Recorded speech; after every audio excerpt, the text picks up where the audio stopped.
ಅದು BMRDA approved layout. ಅಲ್ಲಿ ಎಲ್ಲ ಮೂಲಭೂತ ಸೌಕರ್ಯಗಳು ದೊರೆಯುತ್ತವೆ ಅಂತ ನಿವಾಸಿಗಳು ಬಂದು ಅಲ್ಲಿ ನೆಲೆಸಿದ್ರು.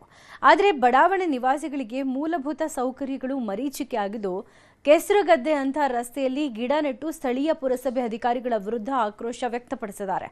ಅಷ್ಟಕ್ಕೂ ಇಂಥದ್ದೊಂದು ಘಟನೆ ನಡೆದಿದ್ದಾದ್ರೂ ಎಲ್ಲಿ ಅಂತೀರಾ? ಈ ಸ್ಟೋರಿ ನೋಡಿ.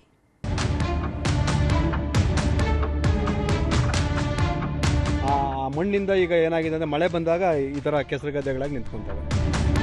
ಏನಕ್ಕೆ ಈ ಥರ ಇದ್ದೀರಾ? ಒಂದೊಂದು ಸ್ವಲ್ಪ ನೋಡಿ, ನೀವು ಎಲೆಕ್ಷನ್ ಟೈಮಲ್ಲಿ ಮಾತ್ರ ಓಟ್ ಕೇಳಕ್ಕೆ ಬರೋದಲ್ಲ. ಇದೇನ್ ರಸ್ತೆನೋ ಅಥವಾ ಕೆಸರು ಗದ್ದೆನೋ ಒಂದು ಗೊತ್ತಾಗ್ತಿಲ್ಲ. ಕಾಮಗಾರಿ ಹೆಸರಲ್ಲಿ ಅಧಿಕಾರಿಗಳು ಎಲ್ಲೆಂದರಲ್ಲಿ ಗುಂಡಿ ತೋಡಿ ಬಿಟ್ಟವರು ಅದನ್ನ ಮುಚ್ಚೋದೆ ಮರೆತು ಬಿಟ್ಟಿದ್ದಾರೆ. ಇದರ ಪರಿಣಾಮ ಡಾಂಬರ್ ರಸ್ತೆ ಮಾಯವಾಗಿ ಮಣ್ಣು ರಸ್ತೆಯಾಗಿದೆ. ಅಪ್ಪಿತಪ್ಪಿ ಏನಾದ್ರೂ ಬಿದ್ರೆ ಮೈಯೆಲ್ಲ ಕೆಸರಾಗೋದಂತೂ ಗ್ಯಾರಂಟಿ.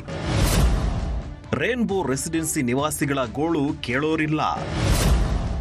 ಕೆಸರುಗದ್ದೆಯಂತಾದ ರಸ್ತೆ, ನಿವಾಸಿಗಳ ರೋಷಾಗ್ನಿ. ಇದು ಬೆಂಗಳೂರು ಹೊರವಲಯ ಆನೇಕಲ್ ತಾಲೂಕಿನ ಬೊಮ್ಮಸಂದ್ರ ಸಮೀಪದ ರೇನ್ಬೋ ರೆಸಿಡೆನ್ಸಿ ಬಡಾವಣೆ.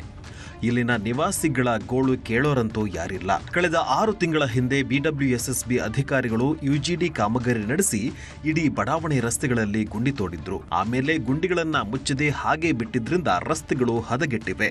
ಮಳೆ ಬಂದ್ರಂತೂ ಕಾಲಿಡೋದಕ್ಕೂ ಆಗಲ್ಲ. ಮಕ್ಕಳು, ವೃದ್ಧರು ಓಡಾಡೋಕೆ ಹರಸಾಹಸ ಪಡಬೇಕಿದೆ. ಇಲ್ಲಿನ ನಿವಾಸಿಗಳಿಗೆ ಮೂಲಭೂತ ಸೌಕರ್ಯಗಳು ಮರೀಚಿಕೆ ಆಗಿದೆ. ಯಾವುದೇ ಮೂಲಭೂತ ಸೌಕರ್ಯ ಸಿಗ್ತಾ ಇಲ್ಲ. ಇಲ್ಲಿ ಈ ಲೇಔಟ್ಗೆ ಈಗ ಮಳೆಗಾಲ ಬಂದ್ರಂತೂ ಮೊನ್ನೆ 6 ತಿಂಗಳಿಂದ BWSSB ಅವರು ಒಂದು ಸ್ಯಾನಿಟರಿ ವರ್ಕ್ ಮಾಡಿದ್ರು. ಅವರು ಮಾಡಿಬಿಟ್ಟು ಹಾಗೆ ಸುಮ್ಮನೆ ಮಣ್ಣು ಮುಚ್ಚಿಬಿಟ್ಟು ಹೊರಟ್ಬಿಟ್ಟಿದ್ದಾರೆ. ಆ ಮಣ್ಣಿಂದ ಈಗ ಏನಾಗಿದೆ ಅಂದರೆ ಮಳೆ ಬಂದಾಗ ಈ ಥರ ಕೆಸರು ಗದ್ದೆಗಳಾಗಿ ನಿಂತ್ಕೊಂತವೆ. ಇನ್ನು ಕಳೆದ 6 ತಿಂಗಳಿಂದ ರೇನ್ಬೋ ರೆಸಿಡೆನ್ಸಿ ಬಡಾವಣೆ ನಿವಾಸಿಗಳು ಕುಡಿಯುವ ನೀರು, ರಸ್ತೆ, ಬೀದಿ ದೀಪ ಸೇರಿದಂತೆ ಮೂಲಭೂತ ಸೌಕರ್ಯಗಳಿಲ್ಲದೆ ಪರದಾಡ್ತಿದ್ದಾರೆ. ಈ ಬಗ್ಗೆ ಬೊಮ್ಮಸಂದ್ರ ಪುರಸಭೆ ಅಧಿಕಾರಿಗಳ ಗಮನಕ್ಕೆ ತಂದರೂ ಯಾವುದೇ ಪ್ರಯೋಜನವಾಗಿಲ್ಲ. ಒಂದು ವೇಳೆ ನಮ್ಮ ಸಮಸ್ಯೆಗಳನ್ನು ಬಗೆಹರಿಸದಿದ್ದರೆ ಮುಂದಿನ ಚುನಾವಣೆಯಲ್ಲಿ ತಕ್ಕ ಪಾಠ ಕಲಿಸುವುದಾಗಿ ಜನಪ್ರತಿನಿಧಿಗಳಿಗೆ ಎಚ್ಚರಿಕೆ ಕೊಟ್ಟಿದ್ದಾರೆ. ಇಲ್ಲಿ ರೋಡ್ ಅಂದ್ರೆ ನಡೆಯಕ್ಕಾಗಲ್ಲ, ಗದ್ದೆ ತರ ಇದೆ, ಆ ತರ ಇದೆ. ಮತ್ತೆ ವಯಸ್ಸಾದವರು ಅಥವಾ ಯಾರಾದ್ರೂ ಪ್ರೆಗ್ನೆನ್ಸಿ ಲೇಡೀಸ್ ಏನಾದ್ರೂ ಹೋಗ್ತಾ ಇದ್ದಾರಂತಂದ್ರೆ ಹಾಗೆ ಹೂತೋಗುತ್ತೆ. ಅಷ್ಟು ಕೆಟ್ಟದಾಗಿದೆ ರೋಡು. ಏನಕ್ಕೆ ಈ ತರ ಇದ್ದೀರಾ? ಒಂದೊಂದು ಸ್ವಲ್ಪ ನೋಡಿ, ನೀವು ಎಲೆಕ್ಷನ್ ಟೈಮಲ್ಲಿ ಮಾತ್ರ ಓಟ್ ಕೇಳಕ್ ಬರೋದಲ್ಲ. ಸ್ವಲ್ಪ ನೋಡ್ಬಿಟ್ಟು ಜನರಿಗೆ ಏನ್ ಬೇಕು, ಜನಸಾಮಾನ್ಯರಿಗೆ ಏನ್ ಬೇಕು ಅದನ್ನ ನೀವು ಮಾಡ್ಬಿಡಿ. ನೆಕ್ಸ್ಟ್ ಟೈಮ್ ಓಟ್ ಕೇಳಿ ಬಂದಾಗ ನಾವು ಮನಸ್ಪೂರ್ವಕವಾಗಿ ನಿಮ್ಗೆ ಓಟ್ ಹಾಕ್ತೀವಿ. UGD ವರ್ಕ್ ನಡೀತಾ ಇದರಿಂದ ರೋಡ್ ಮಧ್ಯದಲ್ಲಿ ಅಗ್ದಿದ್ದಾರೆ. ಅದು ಸ್ವಲ್ಪ ಹಾಳಾಗಿದೆ, ಅದನ್ನು ರಿಪೇರಿ ಮಾಡಕ್ಕೆ ಹೇಳಿದ್ದೀನಿ. ಒಂದು 2-3 ಡೇಸ್ ಒಳಗೆ ಅದನ್ನು ಕಂಪ್ಲೀಟ್ ಮಾಡಿಕೊಡ್ತೀನಿ. ಇಲ್ಲ ಈಗ ಮಳೆ ಬಂದು ನೀರೆಲ್ಲ ಹಳ್ಳಗಳಲ್ಲಿ ತುಂಬಿಕೊಂಡಿದೆ. ಅದನ್ನು ಕ್ಲಿಯರ್ ಮಾಡಿಸ್ಕೊಡ್ತೀನಿ. ನಾನು ರೋಡ್ ರೆಡಿ ಮಾಡಿಸ್ಕೊಡ್ತೀನಿ.